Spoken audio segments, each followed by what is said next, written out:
Good afternoon. Welcome to our final event of the afternoon in this lecture theatre.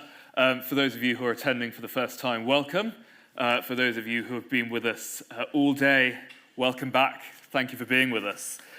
This event is part of our festival focus, A World in Crisis, and we are asking the question, is Europe safe? That is perhaps not a question that many of us expected to be asking in 2025, and yet here we are asking it. I have the great privilege of chairing this event. My name is Fowles. I'm a barrister and an author. I have been given a substantial introduction to this, but I think it was possibly more for my benefits than yours. We are facing a situation in Europe where, for perhaps the first time in half a century, if not a century, Europe is questioning whether it is protected by the US security umbrella. We have a strategic defense review which says perhaps it is not. And at the same time, we have been, for some years now, seeing a genuine state-on-state invasion on the European mainland, again, for the first time in 20 years. It raises this question, is Europe safe? Well, to answer it, I have three outstanding speakers, moving leftwards along the line, although that should, I hope, by no means indicate their political preferences. Beginning on my immediate left with Julian Borger, who is The Guardian's senior international correspondent. He has covered the Bosnian War for the BBC and The Guardian, and the Kosovo conflict after that. In 2014, he was part of the Guardian team that won the 2014 Pulitzer Prize for public service journalism after their coverage of the Snowden files. He is the author of two books, I See a Kind Person and The Butcher's Trail, which is now out and available, and Julian has very kindly agreed to sign copies of that after the event. Moving further to the left, we have Creon Butler, who leads the Global Economy and Finance Programme at Chatham House.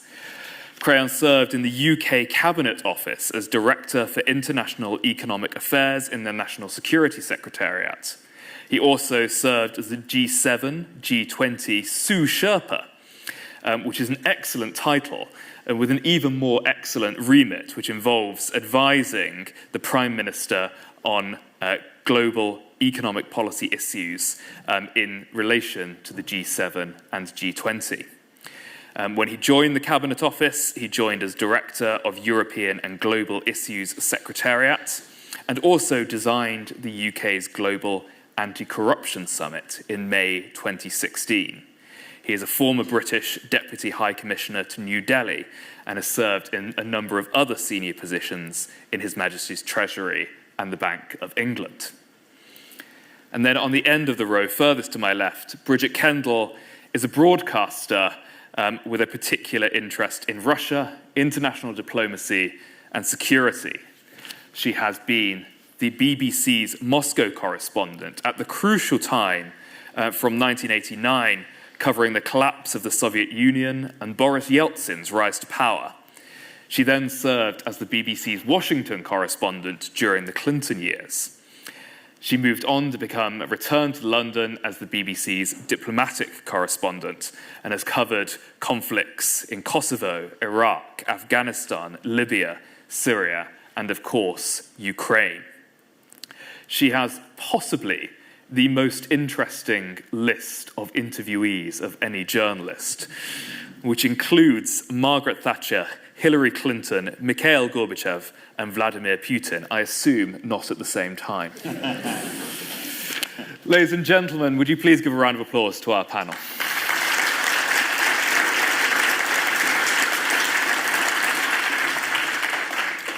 I'm going to ask each of the panelists to speak and give their general thoughts on this topic for about 7 minutes each, then pick up a few matters arising from that, and really as soon as possible, I'd like to open this up to the floor and questions. So please be thinking about questions, have them in your mind as you listen to the panelists talk. Julian, would you care to lead us off? Thank you. Yeah, you give me a warning if I'm getting near 7 minutes. I find these sometimes really hard to estimate. School debating rules, huh? Yes, knock on the table. Just to say where I come from on this.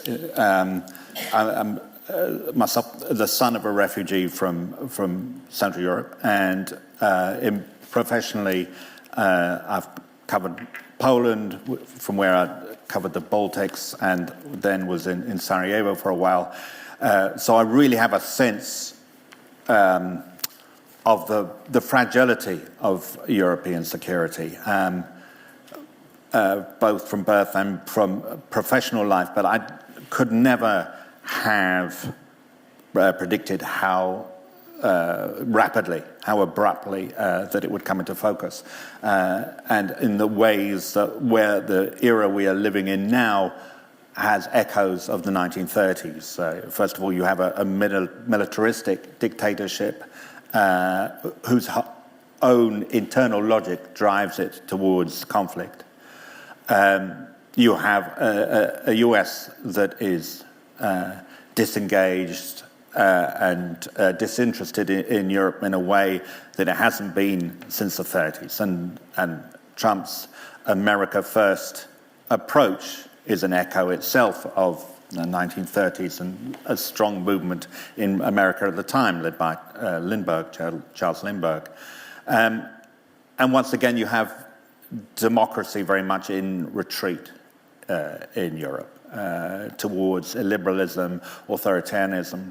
There was a recent survey done by an institute in Vienna, sort of pan-European survey, that put this question out there. There should be a strong leader who doesn't have to bother with parliament or elections.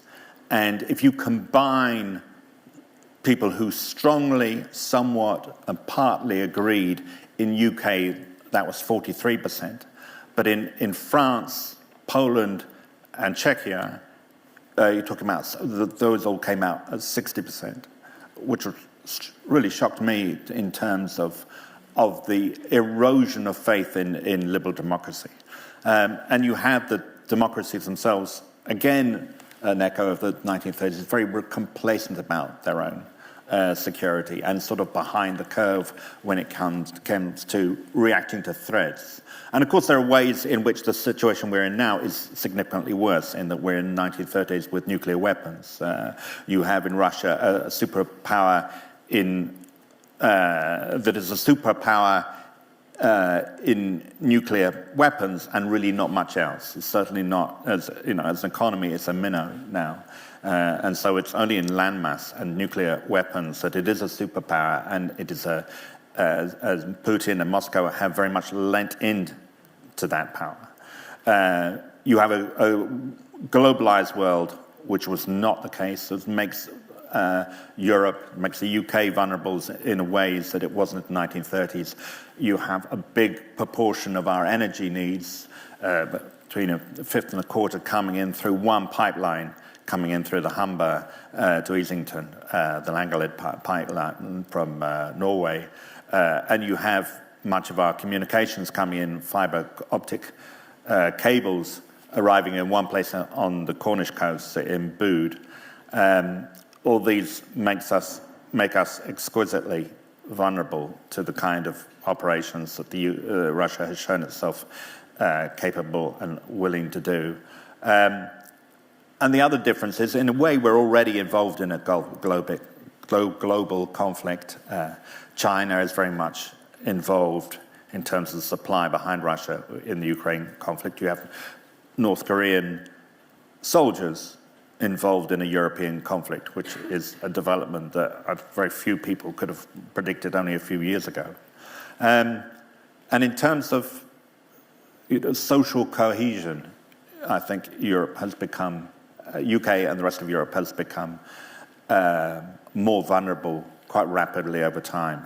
You just look, in terms of providing services and providing goods to its citizens, liberal democracy did a pretty good job from the Second World War until relatively recently, and it seems to have stopped being able to satisfy its own citizens. And if you look at the UK, 1979, the election of Thatcher, was a really sharp inflection point in terms of inequality. British inequality really was reduced in the post-war decades, and then you see 1979, and it rockets again to levels that haven't really been seen since the 1930s. And you can see in the rise of populism, the rise of conspiracy theories, the rise of reform, and lack of interest in British, the idea of Britain as something worth defending. You can see all of that leaves us relatively vulnerable in terms of being able to pull together if there was a mass casualty event, for example, or a major threat. I think that, I think that really defines the nature of the moment we're in now, where liberal democracies in Western Europe are under threat in a way that they haven't been for many decades, not since the war, and at a time that they are uniquely vulnerable because of the failings, the increasingly evident failings of liberal democracies themselves. Thank you, Julian. That was incredibly interesting and incredibly dark, and I suspect that might be the tenor of this discussion. Interesting that you sort of finished on the economics point, because that leads us beautifully onto Creon. And would you care to carry on? Yes. Well, Sam, thank you very much, and thanks to the organisers for inviting me. I was thinking, should I try and start off by trying to answer the question? And then I thought, well, what does safe mean? You're never going to be absolutely safe. You might be less safe. You might be more safe. We're clearly less safe. And there's things we can do to make ourselves safer in the future. So I really wanted to focus on three main points. The first is, and this kind of picks up a little bit on the earlier panel, my view is things have fundamentally changed since the second President Trump administration. There was continuity between Trump 1 and Biden and Trump 2 in terms of skepticism about free trade, a much higher degree of protectionism, and so on. But there are things that Trump has done which, to me, fundamentally split the West in a way that we've, at least to my experience, have not experienced before. So, his threats against the territory of his closest allies, Greenland in the case of Europe and Canada, the fact that serving members of the administration have campaigned for opposition far-right parties in European elections and supported them actively.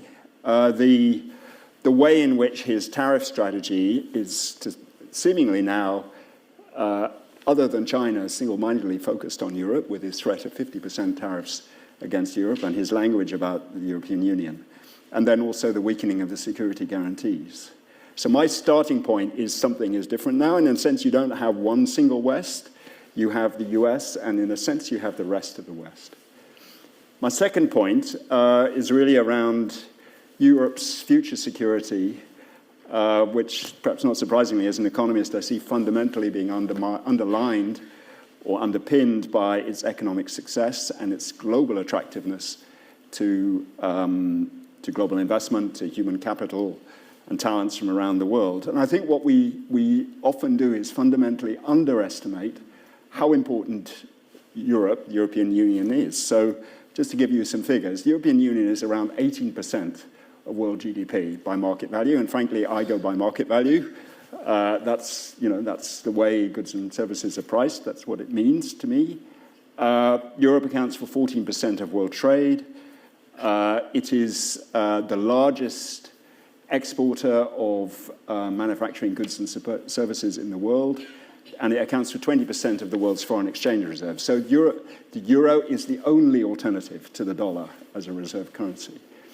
And I think the fascinating thing about what we've seen since President Trump's come to power is, in a way, Europe's attractiveness has grown as a result of the actions Trump is taking in the US. So on issues like rule of law, freedom of speech, freedom of expression, whether government policy on issues like climate change is actually based on scientific evidence or on something else, whether or not the state actively resists kleptocracy and corruption, and fundamentally whether you are the kind of entity that people want to negotiate with, want to have a partnership with. In all those things, Europe is now in a much stronger position than it was before the Trump administration. In terms of the challenges now, I think the first and foremost one, and this is perhaps why I didn't expect to have to be worried, but I am. I mean, we must continue to support and, if you like, double down on our strengths. We mustn't follow the US, whether this is in terms of how the importance of tackling climate change. I mean, there was some comments earlier on saying that that is going to become a less critical issue, and there are some signs among some European politicians that they would like to go that way. And yet, in practice, climate change is even more of a threat than it was before, and actually preparing for it, taking the necessary steps early, will be major advantages in an economy in the longer term. Second issue is in terms of the reforms that we do need to do within Europe. Within the European Union, there are issues like completing the capital markets union, developing a defense industrial complex. Frankly, and I'll probably be unpopular by saying this, I think we need to squeeze social spending to some degree in order to spend more on public investment, and particularly on public education for the young, because I think fundamentally over that time, that is what will drive our productivity growth and our ability to pay for social services in the longer term. And then crucially, and perhaps most importantly, Europe needs to stand forward and say, look, we don't need to be like the US, we don't need to be like China. There's a lot in the old rules-based system that actually we want to preserve, but we also want to reform it. And we will be a pole within the global economy, using the critical mass I've described before, to stand up for those rules-based processes in the global economy and more widely. And just to give you one example, so everybody focuses on the WTO as a mechanism for reducing tariffs. Actually, what the WTO is about is having a set of rules for how you change tariffs, what kind of notice you give, how you treat your trading partners. And what you can see with Donald Trump's approach, not only ignoring the WTO completely, but also 20 US bilateral free trade agreements, is that he just doesn't pay any attention to any rules at all. And that creates enormous uncertainty in the global economy. So maybe just the final point I would make is about, I've talked about Europe in general. Actually, I think this needs to be the EU and the UK. I think the UK really does not want to choose between the US and the EU, but for the reasons I've said before, I think it's going to have to. And I know, having worked in the UK government, how hard this is, because instinctively the establishment in the UK leans towards the US for all kinds of reasons. And the two ways in which this, I think, will take effect, or needs to take effect, one is through a formal security treaty between the UK and the EU, and there will be issues about the neutral states within the EU, but fundamentally I think we need that soon as a way of initially perhaps reinforcing NATO, but ultimately actually standing in place of NATO. And I think also we need a deepening process of cooperation on Europe's nuclear deterrent, starting with the UK and France, but ultimately involving other EU countries in funding this critical element on the basis that UK and France have the deterrent, but they are actually among the most constrained European countries in paying the cost of it. And actually the deterrent costs around 15% of the UK and French defence budgets. All right, thank you, Creon. That is you might have noticed me frantically taking notes because I have an enormous amount of questions. But before we get to that, Bridget, can we hear from you, please? Thanks, Sam. I want to build a bit on what Julian said. I completely agree with my colleagues and what they said. I've been delving into a bit more detail. I was thinking that in some ways at the moment we've retreated from that high watermark of alarm over Trump 2, which I think was February. It's when that first of a series of phone calls happened with Putin, when it became clear that the US, well, Trump wants to seek a bilateral relationship with Russia, lift sanctions and so on. And J.D. Vance's visit to the European Munich Security Conference, when he lambasted European liberalism and went on to openly campaign for far-right party in Germany. Trump and NATO now, he's threatened before that the US might want to withdraw. We've got a summit coming at the end of this month. Actually, it looks as though because Europe's response has been to raise defence spending, that it won't be a bust-up, that Trump will come, it'll probably be a bit of, maybe even a little bit anticlimactic.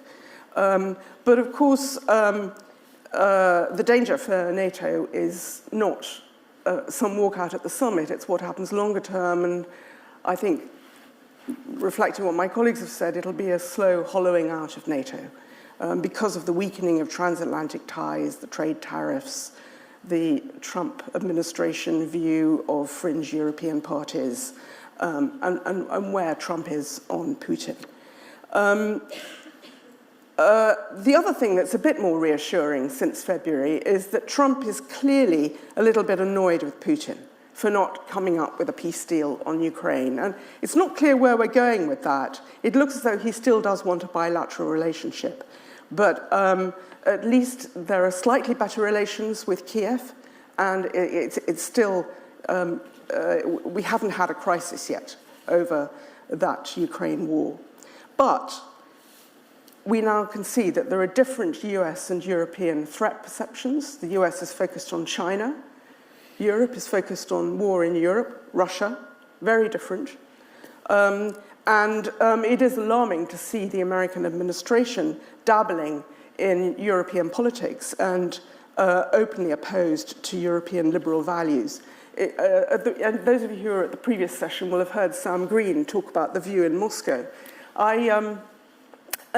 This new alliance there is between MAGA thinkers in the US and the Kremlin. I came across a statement from the FSB, the successor organization to the KGB, a couple of months ago. It was an article which started, "Europe has always been the center of fascism." And it went on to explain why, Nazism and so forth, Franco. And then the second half of the article was all about how America is the land of the free. It was turning Russian propaganda on its head. 6 months ago, the US was still the main threat. Now it's the big friend, potentially, and it's Europe that's the threat. And they're particularly trying to paint Europe as the center of fascism. That's Trump. When it comes to Putin and the threat he represents to Ukraine and Europe, we have to ask, what does he want in Ukraine? And I think we know very well now what he wants in Ukraine. He wants to, if he wants the war to end, he wants recognition for the territories he's taken. He wants a government in Kiev which is a vassal state to Russia. He wants Zelensky gone. It's quite hard to see how that will happen. The Ukrainians aren't going to want to sign up to a peace deal which will give him that, nor the Europeans. It's not even quite clear how much Putin wants to end the war. He's weathered sanctions a lot better than many hoped. His defense industry is booming, and the end of the war could actually create problems for him with returning soldiers and having to shift back to more civilian production. And that is unnerving, because if he wants to leave his country on a war footing, what's the new war? What's the new frontier that he might want to advance to if he were able to end the war in Ukraine? So I made a list of vulnerable countries, obviously the Baltics. I was a couple of times in Estonia in the autumn and Lithuania just a few weeks ago. Interestingly, in Estonia in the autumn, before Trump had taken over, they still felt that they had NATO's shield and that the Americans would be there for them. By the time I got to Lithuania in May, they didn't feel that anymore. They're now nervous, which is to your point that we've had a paradigm shift with Trump too, and particularly it's his shift, his pivot on Moscow. A lot of people talk about the Suwalki Gap, which is the gap between Lithuania and Kaliningrad, where the border of Poland and Lithuania, there's a very small area. My colleagues in Lithuania said, actually, we're not so worried about that gap because a Russian invasion would have to take place from Belarus because actually it's very marshy and all the tanks would sink. What they're much more worried about is a different sort of more hybrid warfare. And actually, if we look at it, that warfare is there already. The litany of things that the Russians seem to be doing in a deniable way, and sometimes not deniable, is really gobsmacking across Europe and in the UK. Assassinations, the cutting of undersea cables, warehouse fires everywhere. Bulgaria, Romania, Czech Republic, Lithuania, Britain. Proxies carrying out terrorist attacks to send messages, blackouts, denial of services, other cyber attacks, the fueling of extreme parties who are anti-EU or anti-Ukraine. And what I heard in Lithuania was their worry is there is a far-right party with neo-Nazi views as actually part of the governing coalition. And their suspicion is that this too is fueled by Moscow because it wants to create a pretext to say there are fascist parties in Europe. So that's something new that we need to watch. So the other countries that could be in line, there's worry in Moldova that Putin might try and move troops into Transnistria. Actually, I think he wouldn't be able to do that. He can't fly over Ukrainian airspace anymore. But Moldova remains uniquely vulnerable, as do quite a few other countries, which are on a knife edge when it comes to elections. We've just seen what happened in Poland, where the pro-European choice for president didn't make it. Moldova, the pro-European party, only won by a very narrow margin. And across Europe, Putin will be rubbing his hands. This is what he wants to do. He wants to try and weaken Europe and fracture it from within. He doesn't want to send troops if he can possibly avoid it. So what about Europe and its reaction? Well, insofar as what Trump 2 represents, I actually see some silver linings. Increased defence spending in NATO is long overdue. This wasn't just Trump's grief with Europe, it was previous US presidents too. Increased capabilities to support Ukraine, also logical. It's on our border, not on the United States border. Moves towards a more coherent EU defence policy and getting away from reliance on the US. It won't happen quickly, but it's logical too. The Americans have, for decades, been more focused on the China threat. And improved relations with the UK, post-Brexit, but also with Canada. Canada is getting quite involved in European collaboration now. Dangers? Well, we have all seen the moves towards increased defence spending, including in this country, which will lead to higher taxation, which could lead to more public discontent over those services that they no longer feel their governments are delivering, which will in turn fuel populism and extremist parties. So I see that as one of the big things that we have to watch, is this balance. We need to spend more on defence, but we can't seek to defend ourselves and then hollow out our societies by making our populations, especially those on the lower end of the economic scale, feel that they're being left abandoned economically. I think there are some causes for optimism. The more aggressively Putin behaves, the less likely countries are to get trapped into close relations without realizing the danger, as happened to Germany with its cheap energy. Classically, his tactics to try and co-opt governments or impose vassal leaderships do not work with the people. Look at the protests that continue in Georgia, where there is a more pro-Moscow government these days, but the people are not. Look at what's happened in Ukraine. Ukraine used to be considered a divided country. Not anymore. They're all united against the outside threat from the east. And beyond that, Trump. he's mercurial. He shifts. You're never quite sure where he is now. Where will his relationship with Putin be in a few months? We don't really know. Look what's happened with Elon Musk. And who knows what will happen in the midterms. That could change our perception of what we think of Trump to quite considerably if there's suddenly a Democratic House of Representatives in Congress. Beyond that, I would say Europe's historic strength in the last few years has been its flexibility and adaptability. It faced a crisis in the Eurozone over Greece, the Greek financial meltdown, but the Eurozone survived. It faced a crisis with Brexit, but survived. So far, no other countries have left, and it's now improving relations with the UK again. Even with some outliers like Hungary and Slovakia, who have a semi-pro-Moscow policy, it has maintained a strong position on Ukraine and Russia. Its concepts of variable geometry and coalitions of the willing have been inspired, and they give it an adaptability which is extraordinary, actually. I think even the different approaches we now see today in Europe on migration, Denmark, surprisingly, taking a tough approach, Spain taking a very liberal approach, are useful to see what works when you have the dilemma of a greying population but a populist mood among many citizens who are worried about outsiders diluting their cultural heritage. I think it needs to embrace the Balkans, to stop Russia trying to make them its backyard, but maybe with a looser embrace. I think the big risk is if one of the big countries, France or Germany, were to come under the leadership of a party like Le Pen's party or the AfD, then it would be much harder to hold the centre ground in Europe. It all comes back to protecting democracy. Elections really matter. And that's the lesson I think we should take away from Europe today. Bridget, thank you. That was fascinating.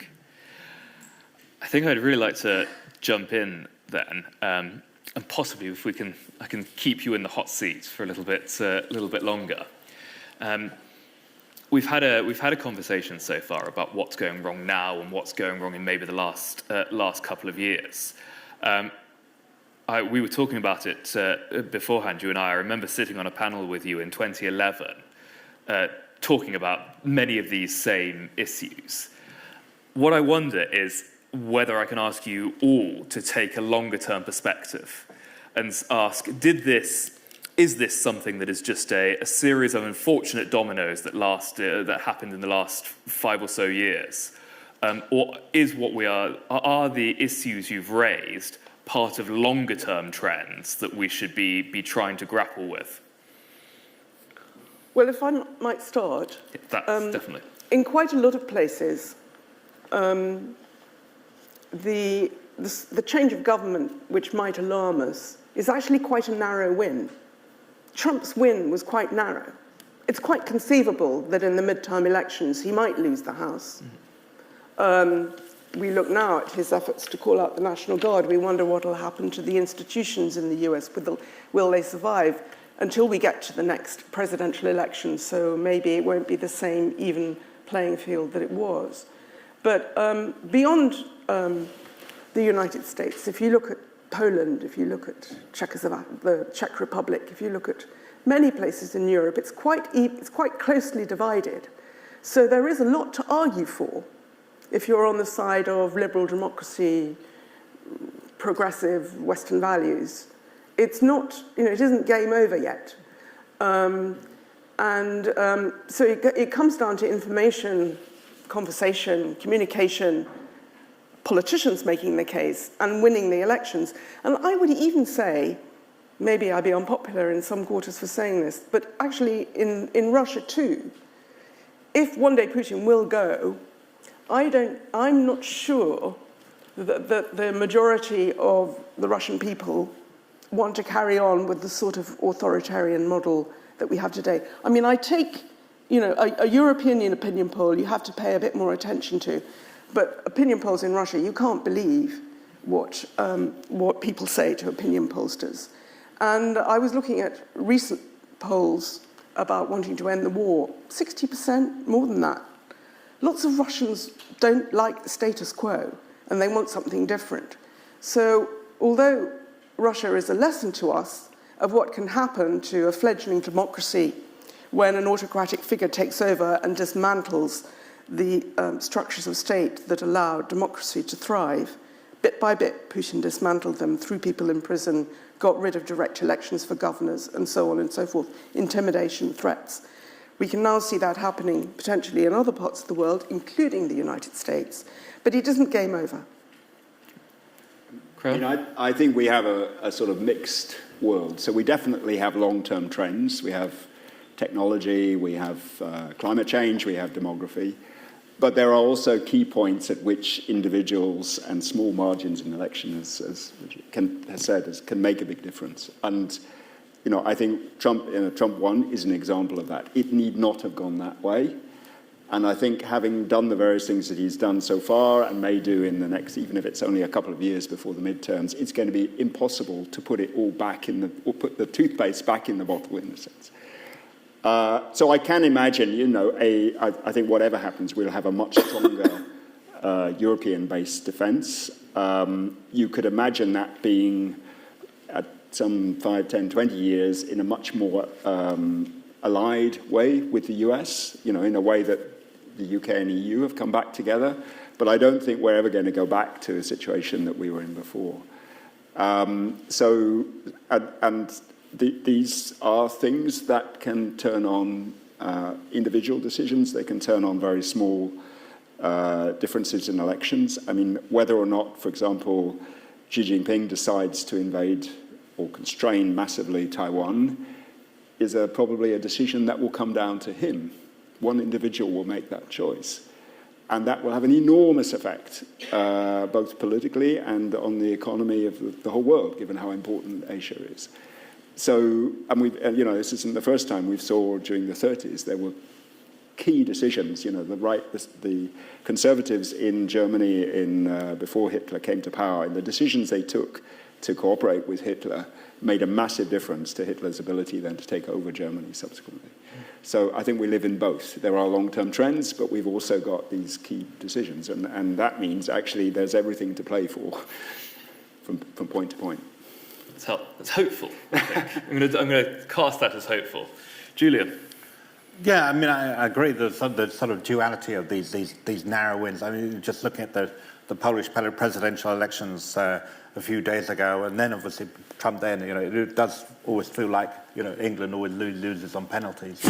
Liberal democracy always, loses the close ones. But I think behind that, what's brought us here is a long-term decline in the credibility of liberal democracy as a way of providing of meeting the needs of its people, and especially being up north.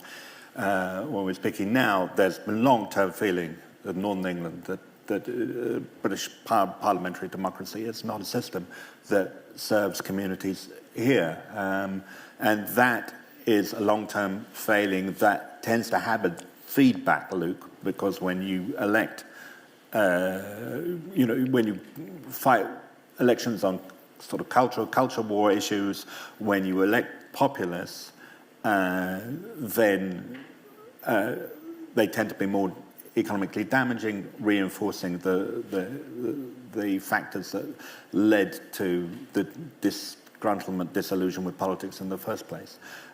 So I think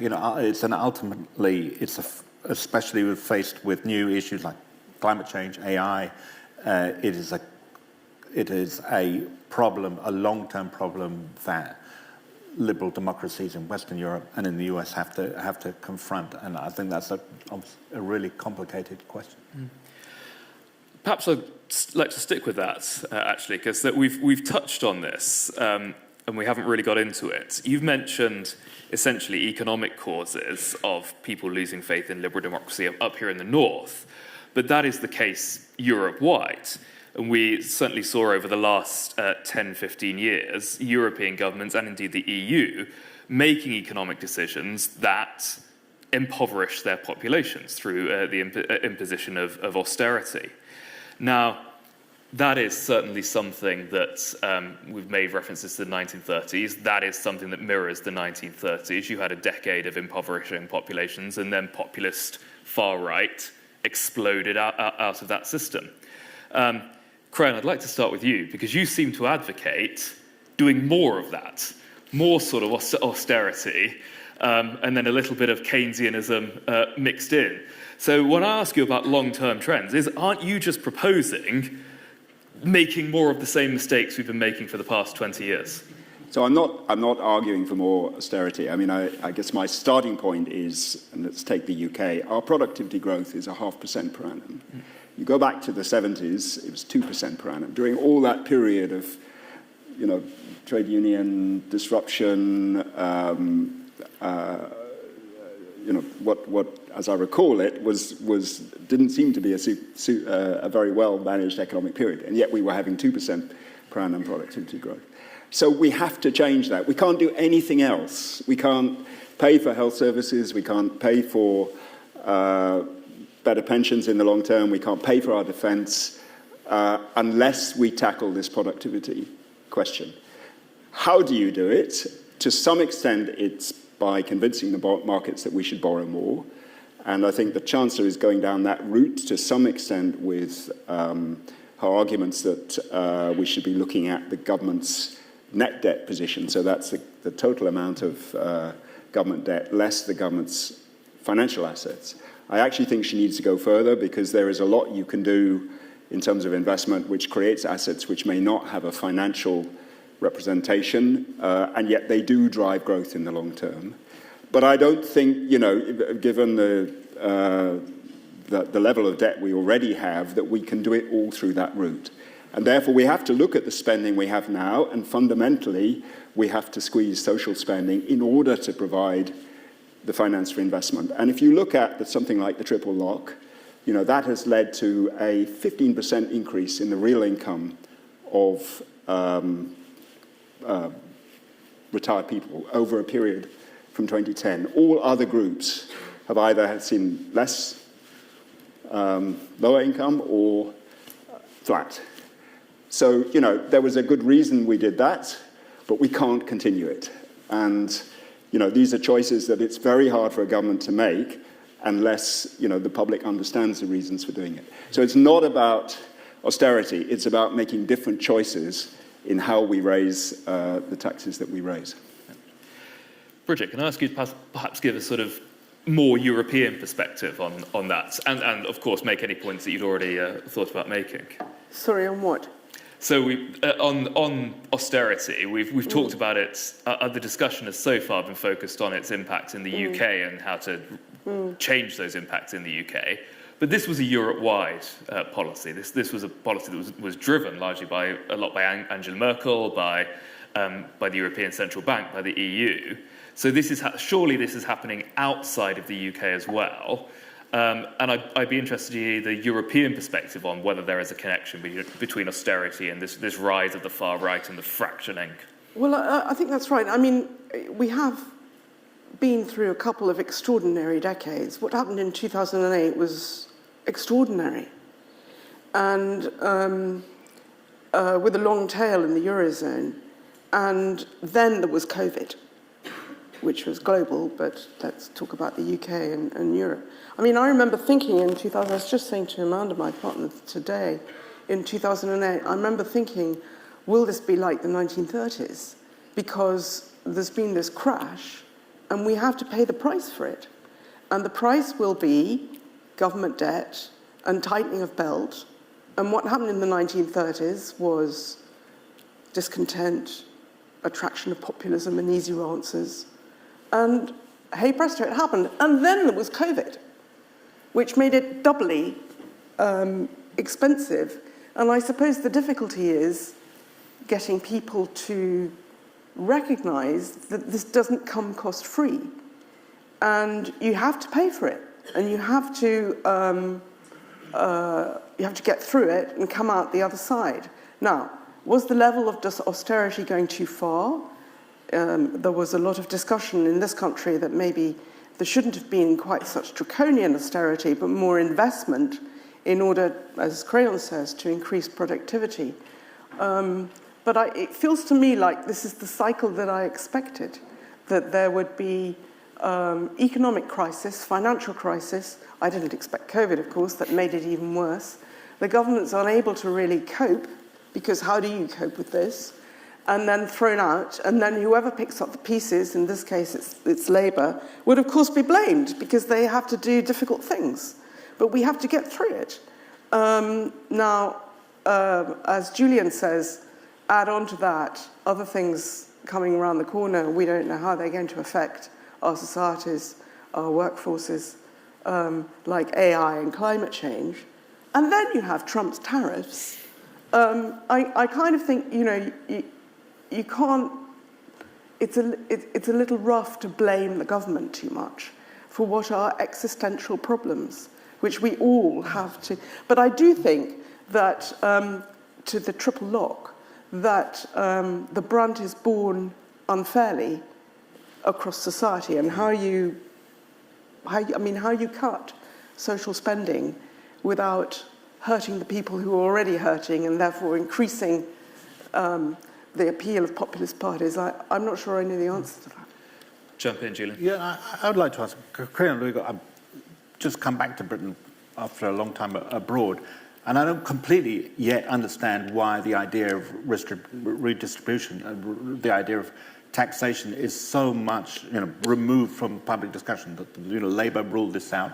Even now, it's not looking at raising taxation on, for example, on wealth as a way of getting around some of these problems of how do you spend on defence and keep up social spending. I don't completely understand the politics and economics of why that is so, seems to be off the table.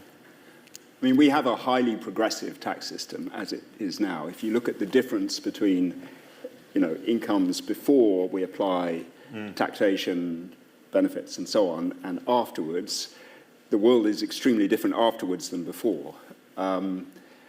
Second point is that we currently have one of the, if not the highest, since the Second World War, tax burden, that we've had, actually, since in peacetime. So, if you're going to talk about raising taxes further, you're going to take a much bigger chunk of national income, which is then not available for the other things you may want to do with that national income in terms of investment. What about wealth taxes? We already have substantial wealth taxes. We have, taxes. We have inheritance tax. We have capital gains tax. We have stamp duty. So we have a whole range of wealth taxes. The idea we don't have a wealth tax, it makes it, and actually it's much easier to fine-tune, increase, develop those taxes than to create something entirely new. And many countries, Sweden, France to some extent, who have tried absolute wealth taxes have pulled back from them. So we could go into the detail of why that's the case. So what I would say is, A, we do have wealth taxes. B, if you think that's where you should raise more funding, then use those existing taxes rather than create something entirely new. Just one last point on the economic question. There's one more issue I'd like to discuss before we throw the ball to everyone here. We've talked about, and Bridget, I thought it was fascinating when you were sort of drawing the parallel between 2008 and 1930s, and that's obviously a very compelling case. Why, though, did it have to be a 1930s comparison rather than a 1946 or 45-46 comparison? Because that was a time when you had arguably a worse economic situation the world over, certainly in Europe, because it's been absolutely devastated by war. But that wasn't a time when we responded by saying, well, you've got to buckle down and tighten the belt and get through this. That was a time where through Marshall Aid and Ernest Bevin's use of that and leadership, you saw massive public investment in Europe deliberately as a way to fight against extremism. Why do you think we replicated the 1930 after 2008 rather than 1946 after 2008? I'm not a historian of that period, and especially, so I'm sure there are people in the room who probably are. And what occurs to me is when you say Marshall Aid, who was it who delivered? The United States. Brutal answer. Creon? So I think it's a really important point because there's growing research, including from the OBR, that public investment has a really strong multiplier effect on the economy. So if you have a certain amount of public funds available and you're choosing how to spend it in a way that drives growth, do it through public investment. Now, one of the things about the Trump tax cuts, which are going to add $2 trillion to US public debt over a 10-year period, is they are probably not going to have any impact on growth at all because they are spent on the wrong things. Now, interestingly, it looks like the government here is edging towards doing more public investment, even in the very difficult times that we have now. So I think we should make the parallel with the 40s when they went heavily into public investment in terms of rebuilding and reconstruction. And we need to find, the funds to do that. But we're constrained by the markets in doing it, which is why we have to look elsewhere for those funds. But public investment, and in that I include not just, Crossrail and, rail in the north and so on, but fundamentally investment in public education at the, teenager level. If you look at Ireland's economic miracle from the 1980s onwards, the one thing they had was strong public education.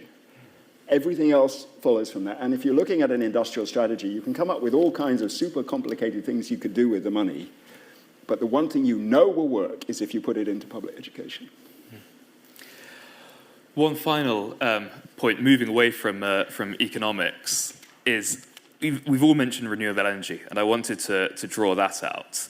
But I wondered whether we could look at it as a security issue.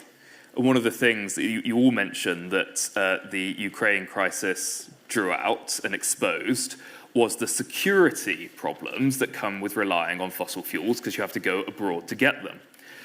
Should we, rather than talking about things like net zero or the great British Green Bank or whatever the latest version of it is, should we be talking about renewable energy in security terms, and should that be part of the security conversation? Julian, do you want to kick us off on that one? Yeah, I mean, absolutely. There are so many arguments for renewables, and the exposure of our vulnerability to gas pipelines, and especially that Russia is highlighting. I mean, we don't to the end know who's been cutting. Nord Stream remains a bit of a mystery. We don't know exactly what's been happening to the communication cables in the Gulf of Finland, but we know that it is something that Russia is keenly interested in. We know it's something that could really severely affect us very abruptly in the middle of winter. So I think it's a very strong argument. Yes. Bridget, what do you think? Yes, absolutely. I don't think anyone would disagree with that for the reasons Julian gave. I mean, there is a cost, a climate change cost to renewables.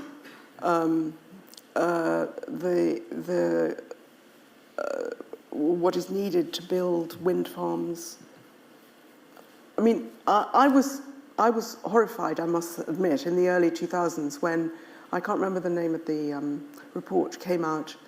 Nick Stone was involved in it, wasn't he? He said, we have to look beyond fossil fuels and we must look at nuclear as a stopgap. I always thought nuclear was something we should steer clear of because the waste from nuclear lasts so many thousands of years. We should not impose that on the planet or on our future generations. But as time has gone on, I kind of see the logic of it because it probably does equate to a better, cleaner source of energy until we come up with something better. I mean, this country is blessed with a coastline and waves. There was, I think it was the Cameron government had an idea of a lagoon in the Severn Estuary, which would create slow waves that would lap and create a constant source of energy. It doesn't seem to have come to anything. I don't read about it anymore. But everybody says waves are so powerful that they kind of destroy the infrastructure that you'd want to put in to harness the energy. But surely, in the future, that is going to be something which this country, the Netherlands and Norway are going to win big time on because we have this very powerful coastline. So we do need to think about it and invest in it. Creon? I mean, absolutely. I don't think, though, we should be timid about talking about net zero. I mean, there's absolutely fundamental reason for net zero, and because if we don't do that, we're all going to fry, essentially. I mean, life will be unsustainable. So yes, every possible reason you can get behind renewables one should use, but at the same time, I'm really strongly feel, even if the US is, pulling back from the net zero argument, there's no reason why we should. The science is the same. If anything, it's even more dramatic as the need to do this as quickly as possible. Quite enough of my questions, I think. Let's throw it out to the audience. Do we have a roving mic? We have 2 roving mics. First hand was up, the lady in the green jumper right in the middle. What I think we'll do, and is traditional, is to take 3 at a time, and then I'll ask you to comment on all 3 if you don't mind. Or pick your favourite. Madam, please go ahead. Hi. I was wondering, are you worried about climate change being forgotten about amongst all of these global issues that we've been talking about? And is there anything that can be done to bring it back to the forefront of politics and maybe use it as a way to unite countries against this common enemy? Interesting. We have one over there on the my left, your right, stage right. Stage right, yeah. Thank you.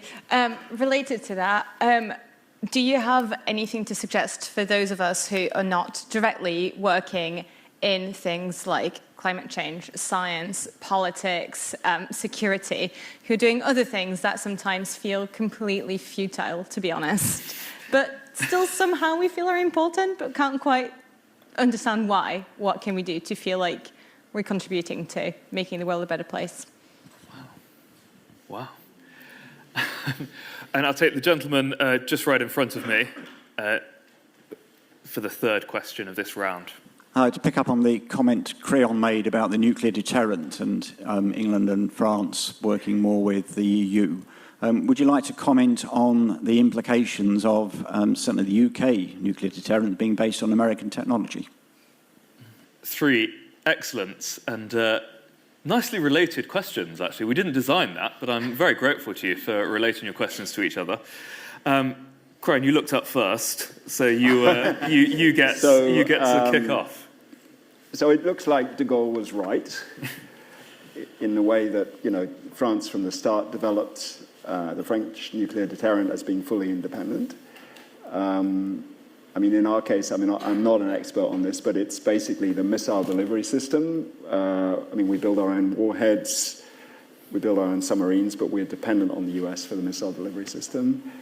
And I think, this is, I don't think we're going to get at one go to a independent European deterrent, but I can see there's a kind of, as I say, France and the UK are both finance constrained. Germany doesn't have a role in, doesn't have a nuclear deterrent. You could see a common missile development program serving each of those countries' purposes. I think the really interesting question is, the real problem is whose finger is on the button. It's very hard to imagine moving away from a situation where a national leader has the finger on the button.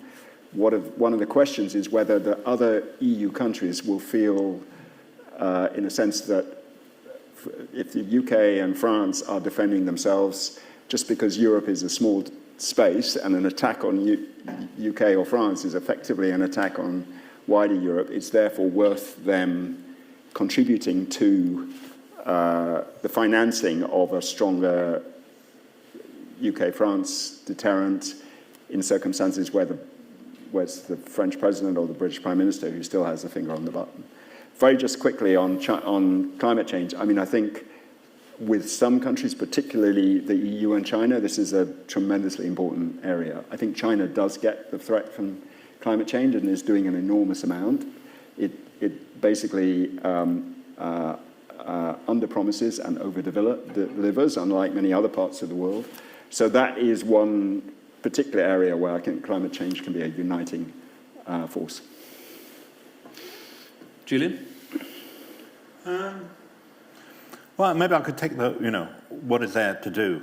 What can we do in terms of the kind of threats we're under? And in a way, it's in the nature of hybrid warfare that it really is a question for national resilience, and national resilience is a question of community resilience. To what extent could our community withstand a mass casualty event? To what extent will our community pull together under the threats to democracy, to the appeal of easy answers, anti-immigrant rhetoric and so on, offered by the far right? So in a way that the kind of threats that are being posed to Europe and to the UK are ones in which we ultimately will have to deal with, handle, confront in a where we live, and what we're doing, and what we do in our own communities from day to day.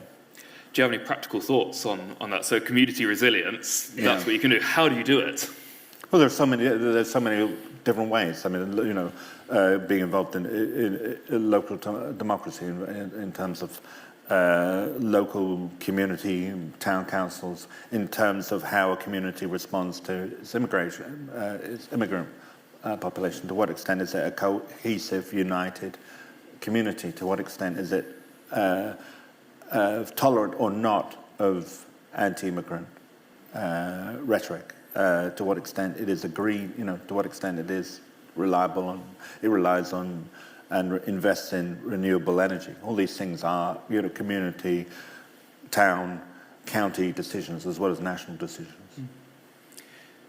Bridget, what do you think about any or all of those questions? So I'm taking the first question about the worry about climate change being forgotten about. I do worry that Donald Trump, just by what he says and what he does, enables bad behavior or encourages it. Look at Netanyahu. Okay, Trump's idea of Gaza becoming a sort of Riviera has come to nothing, but what him opining on this has done is it's given Netanyahu a free hand in Gaza. And there are other examples of you look at and you think, that's happening now because Trump has created a new environment and a new global conversation where he's dared push the boundary, and others have thought, oh, well, that's convenient. And so for the climate deniers, this is enabling. Maybe, I don't know whether it would be hydrocarbon companies thinking, well, we don't need to try so hard with our green policy. But I think that the upside of it is that climate change matters so much and has got so far through the different conferences which have been convened for so much of the world, that we should remember what's called the rest. The West and the rise of the West was a term that came after 2008. And there are a lot of countries who are now driving that agenda, quite apart from the United States, and getting on with it. Middle-income countries, countries which are developing fast. And this is overall an opportunity for Europe to forge closer collaboration with them and help them take a seat at the top table on these things, so that we can't look for American leadership on it. In some cases now we need to ignore American leadership, actually. Climate change is exactly one of the arenas where we can collaborate with other countries in the world and make headway despite Donald Trump. Yeah, Creon, please jump in. I don't think we've answered the lady's question at the top, which I think was, can you give a logic for studying other things than climate change, international politics, and so on? And I mean, my broad answer is, all knowledge is linked. Who knows when, some historical work or some, archaeological work in some part of the world may not actually play a role in helping solve some of these global problems. So I think, yes, there are all kinds of reasons for having a very broad-based intellectual inquiry. Good thing to say in York University, I guess. Absolutely. I did do a case once that relied on me noticing a very obscure verse from the Bible and being able to correctly identify it, which was, believe it or not, is not taught at law school. Right. Bridget, just can we go back to what you said about middle-income countries? Because I think that is something we just don't hear about very often in the zeitgeist, and even in the climate change zeitgeist in the UK. I just wondered if I could push you a bit further on it and perhaps give us some examples of what's happening at that middle income level and how Europe could be more of a part of it. Gosh, you're pushing my knowledge here. I was just remembering a conversation I had with someone who's quite involved in the climate change conferences about this. And really, I was just echoing what she had said, which was that it doesn't stop anything that we have this American government. We just need to work around it and wait, hopefully wait for America to come to its senses. But you can't, this is too important, and there's too much work being done already for one country to stop it. So many of these places, of course, feel the impact of climate change in ways that in Northern Europe we might not yet. But Brazil comes to mind, of course, because of the Rio summit, but Egypt.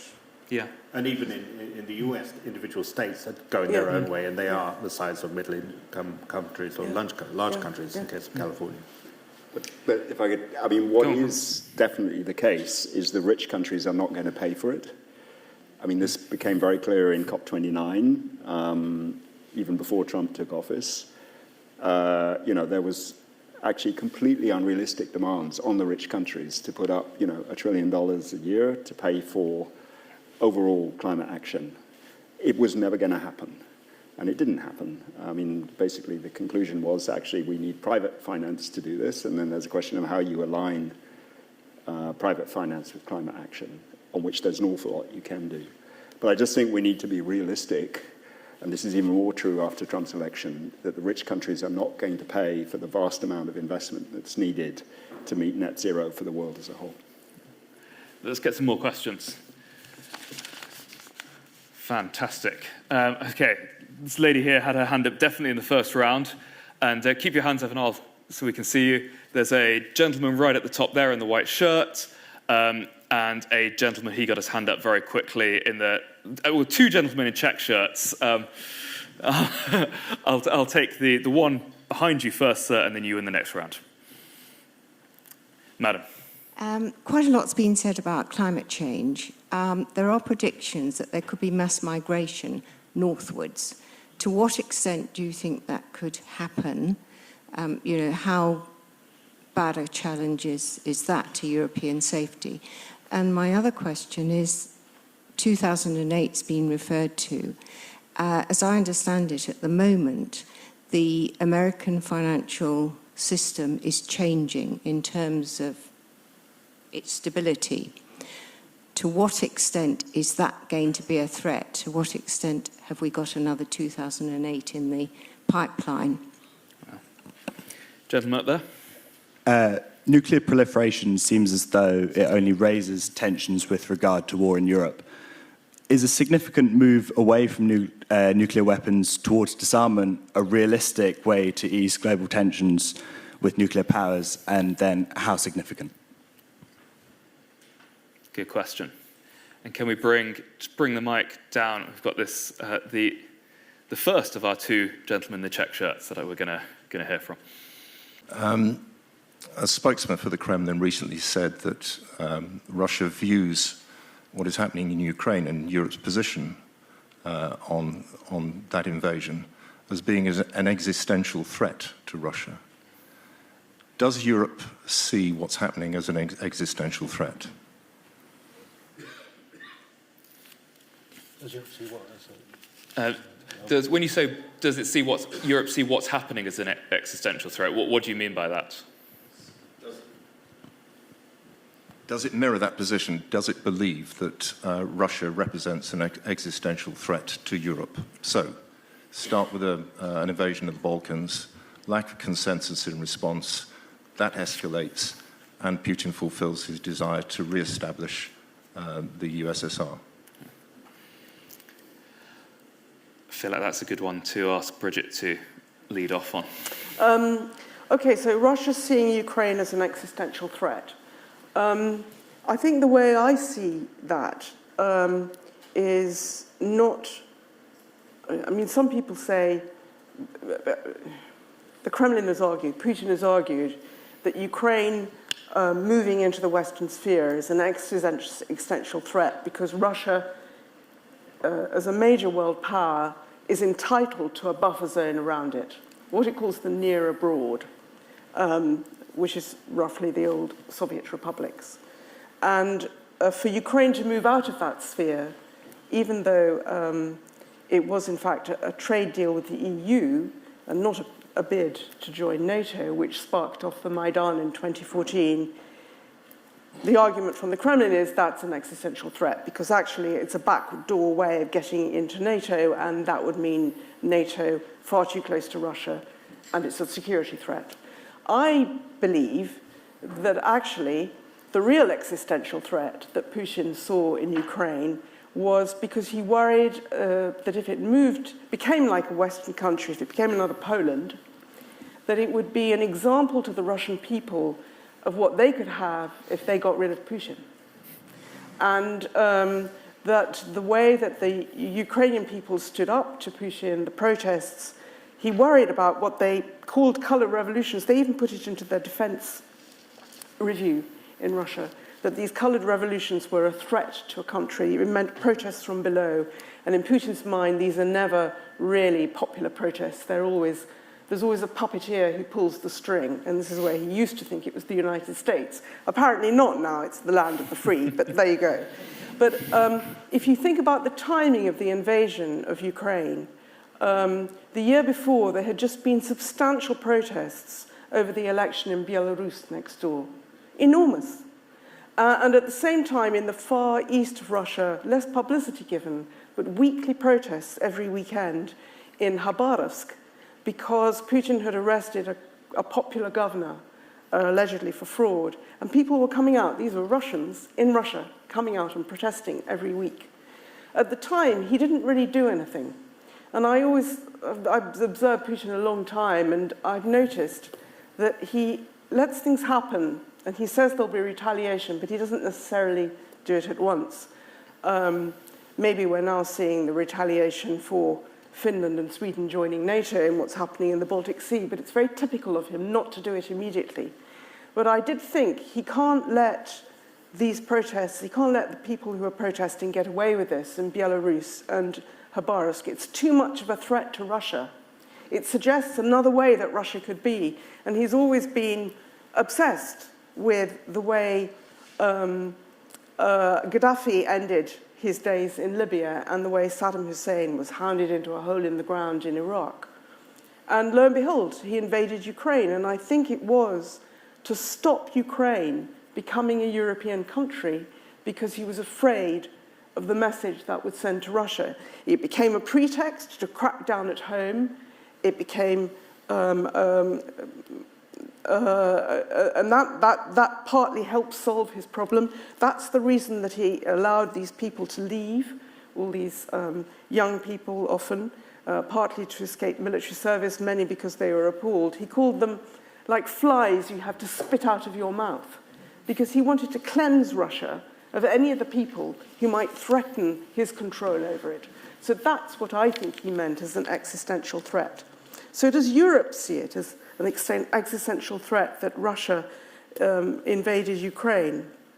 I think the closer that you are to Ukraine as a European country, and especially if you remember the Soviet yoke from Eastern Europe, the more likely you are to see it as existential. Certainly the Baltics do, so does Poland. I suspect that the Balkans do as well, all that part, which is part of Eastern Europe. Although it's interesting, isn't it, that in Hungary and Slovakia, which were also part of Eastern Europe, so many people voted for candidates who were rather pro-Russian. So maybe we need to look a bit harder at that. When you get further away, then there's always a danger that you can think you could live with. Surely it's reasonable to have a neutral Ukraine, and hasn't Zelensky been there long enough? And Isn't it time to stop this war and all this killing? That's what Donald Trump says. I think we see in the UK, perhaps for historical reasons, because of our role in the Second World War, and I think considerable guilt over what happened to the Baltics after the war and Poland, we've always taken a very strong view on Ukraine. It doesn't matter which prime minister it's been, all the way through the last couple of decades, there's always been very strong support for Ukraine, which I think we should all be very proud of. And I think as a whole, Europe has now woken up to the fact that Putin has done this numerous times. He did it in Georgia in 2008. He seized Crimea in 2014, and then he went on and invaded Ukraine. So you have to say, where might be next? You have to think about it. The difficulty is, as I said earlier, that this may not be a straightforward rolling of tanks across territory. It may be something more insidious. And everyone is learning all the time from the war in Ukraine and the tactics, the asymmetrical tactics that the Ukrainians are using, cheap drones. So we were talking about the nuclear deterrent, but that may be totally irrelevant to whatever way some new warfare that this man in the Kremlin decides will help keep him safe at home might decide to unleash. I don't know if he will. Russia has limits too on what it can do. And after all, he's not immortal. And I also think that, as I said before, that a lot of Russian people don't want this at all. So I think we shouldn't be totally gloomy at the prospects, but it is quite grim. Julian? Yeah, I'll start with the nuclear proliferation question. I mean, I remember in 2010 when New START was signed between the US and Russia, between Obama and Medvedev, and it really felt like we were entering, a new era where the role of nuclear weapons, having been substantially reduced since the Cold War, could be brought down, if not got rid of altogether, to small numbers. Small numbers seem to be within range. That seems so long ago now.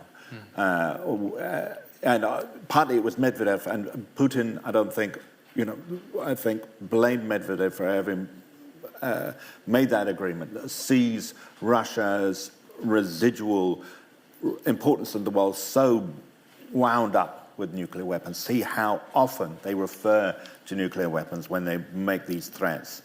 And I think the extent to which Putin uses and relies on the nuclear arsenal to try and get what he wants makes it disarmament, certainly makes unilateral disarmament and CND a very tough argument to win, and obviously it's not winning. In the defence review they're looking at beefing up and even looking at another arm of a delivery arm for the UK arsenal. But when it comes to existential threat, that's what worries me. And what worries me is that Putin miscalculates, sort of rump NATO's resistance to any move he might make on NATO territory. He miscalculates, and then there is this doctrine or otherwise in the Russian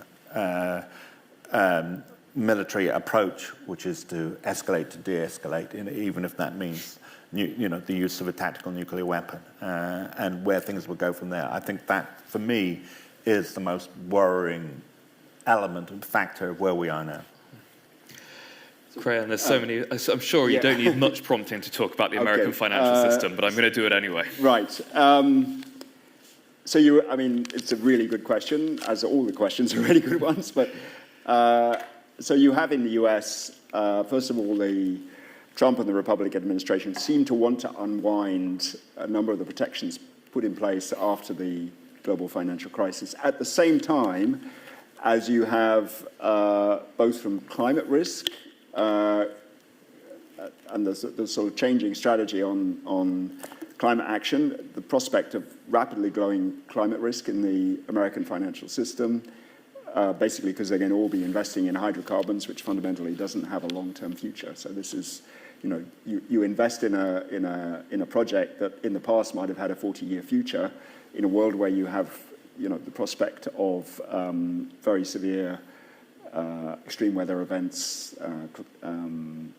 policy actions by other countries and probably even by the US government. These projects only have a 5 or 10-year future, so you have a real risk in that sense. You've also got cryptocurrency risks being built into the financial system. So yes, there is a real problem potentially coming for the US, and it's why, going to the point I was making about not following the US, we must not follow the US in unwinding our own protections put in place after the global financial crisis.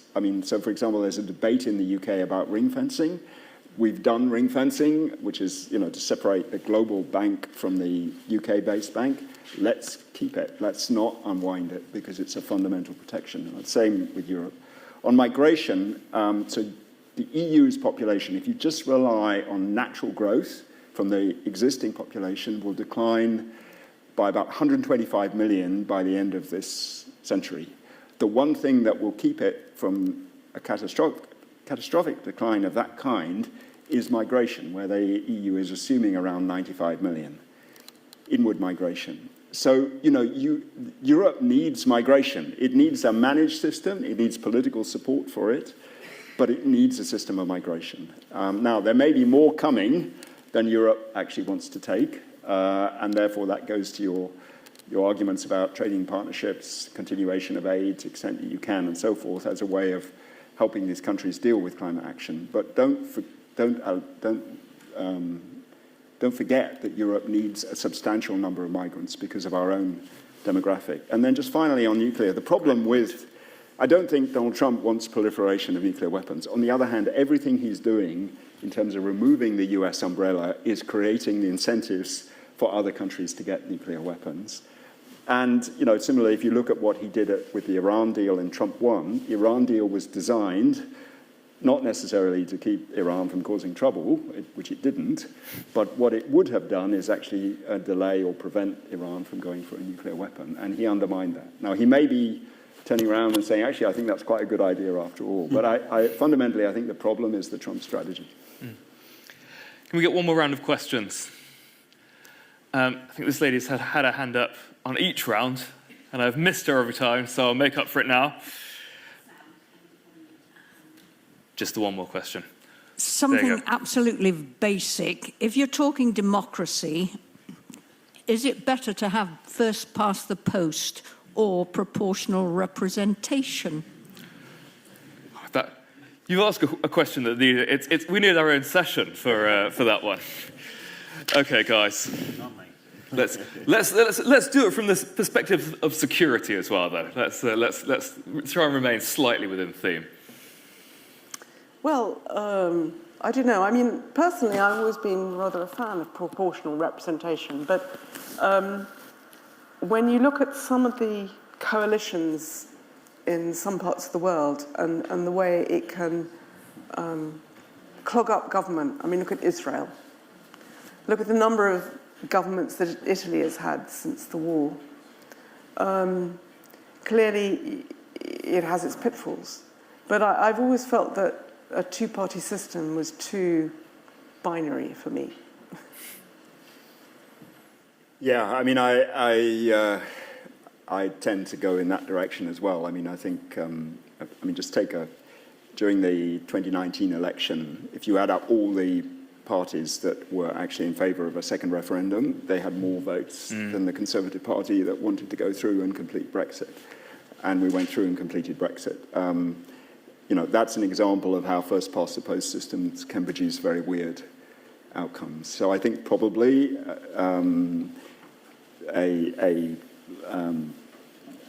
proportional representation sort of deadens the impact of extreme politics to a degree. Julian? Yeah, I think in terms of having buy-in from population, from an electorate, and belief in that there is someone in government, there is someone there in politics that reflects how I feel, then I think it's an essential adaptation that a democracy has to make, the British democracy has to make. There are all the downsides of having coalition governments, that they do gum up. But that's based on the idea that a elected dictatorship as we have now, will do, the government will be free to do good things. There's no longer that belief, I think, that an unrestrained government is a good thing. Anyone know the last time the majority in Parliament represented the majority in the electorate? Anyone? 1945. Nearly, 1936. Wow. The final question then is mine, and this is I did give you warning of this one. It's been a slightly dark discussion with some hints of light, but we wanted to finish on a positive note. Looking at Europe's security and the future of Europe's security, what gives each of you hope? And I'm going to take it in the way that we started off, so starting with Julian.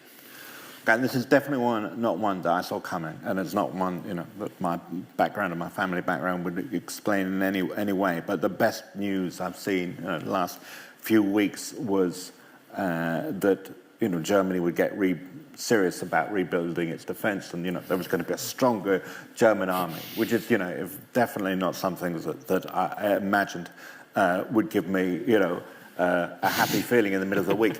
But I think it is critical in terms of European security, and most importantly, that Ukraine will not be allowed to fall. And I increasingly feel, and the feeling in Kyiv is that Ukraine will not fall. And I think that is so important in terms of the trajectory of events in Europe from now. If you look at the stock market data since the start of the year, European stock markets have substantially outperformed the US stock market, which is, I think, a kind of, it's partly a recognition that the sort of view of US exceptionalism we had before 2025 was overdone. The US wasn't that much better than Europe, but also I think it's reflecting that, relatively speaking, Europe is becoming more attractive to global investors for all the reasons we've discussed in this session. So I think that's an indication that Europe may become stronger, even if the US is doing an enormous amount of damage to its domestic economy. Bridget? I go back to my visit to Lithuania in May. I hadn't been there for 34 years, Vilnius, when I covered the years as it struggled to get free from the Soviet Union. And it's now a very nice European city in Europe, in NATO.